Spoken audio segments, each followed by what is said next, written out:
বাড়ি। আমরা এই আচরণটা পাওয়ার আশাবাদী যে আমরা আমাদের অধিকার চাই। ভারতীয় হিসাবে আমরা আমাদের অধিকার। এইবার বলেন, আপনি যে মাননীয় প্রধানমন্ত্রীর সাথে দেখা করতে চাচ্ছেন। আসসালামু আলাইকুম, আমি আতিকুর রহমান, আতিক গণকণ্ঠের বিশেষ প্রতিনিধি।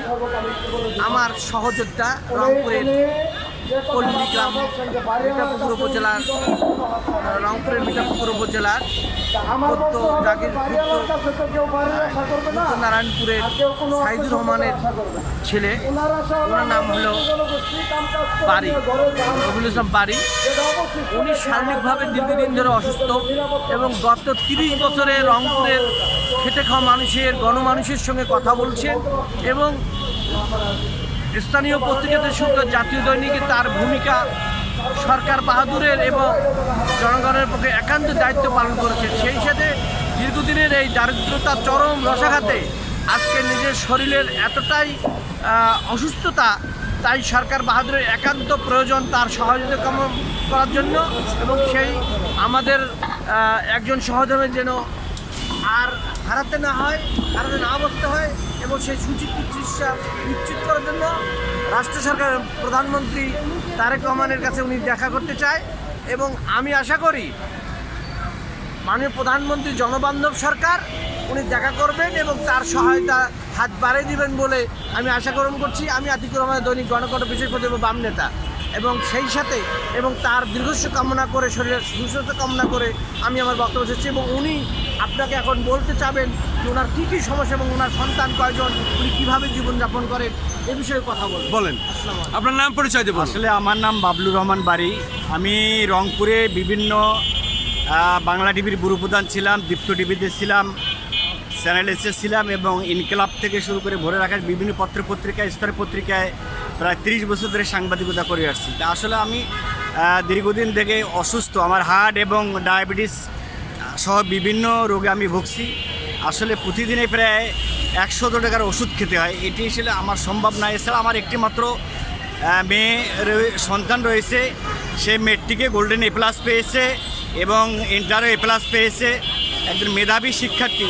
তা আসলে সরকারি মেডিকেলে অসুস্থতার কারণে সে আসলে হয়নি। আমি তার লেখাপড়ার দায় দেখতে আসলে নিজে ব্যর্থ হচ্ছি।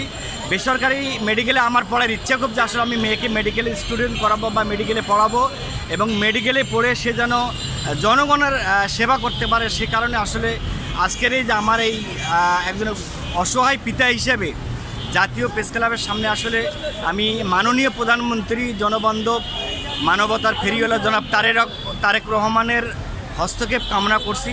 এ কারণে আসলে আজকের এখানে দাঁড়িয়েছি। ওনার হস্তক্ষেপ আমার একান্ত প্রয়োজন। ওনার সাথে দেখা না হওয়া পর্যন্ত আসলে আমি এই প্রেস ক্লাবে দাঁড়িয়ে থাকব।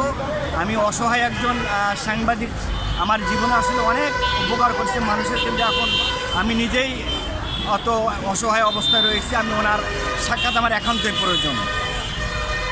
শুধু দর্শক, আমি একজন সাংবাদিক হিসাবে আর একজন সাংবাদিকদের পাশে দাঁড়ানো, এটা আমার দায়িত্ব। আমি এই 35 বছরের আমার এই সাংবাদিক পেশার অভিজ্ঞতায় আমি আজকে দেখতে পারলাম যে একজন সাংবাদিক কী জীবন সেভাবে অতিবাহিত করছে, কী মানবতার জীবনযাপন। 35টা বছর সে সাংবাদিক পেশায় আছে। আজকে দেখেন, ছোট্ট অবস্থায় একটি বড় আকারের ব্যানার সে ধরেছে। ব্যানারটা ছোট, কিন্তু তার অর্থটা অনেক বড়।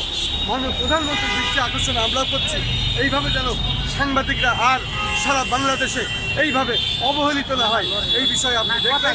এবং আপনি সাংবাদিক বান্ধব সরকার, যেহেতু এই মাননীয় প্রধানমন্ত্রী জনাব তারেক রহমান, আপনি 17টি বছর দেশের বাইরে ছিলেন।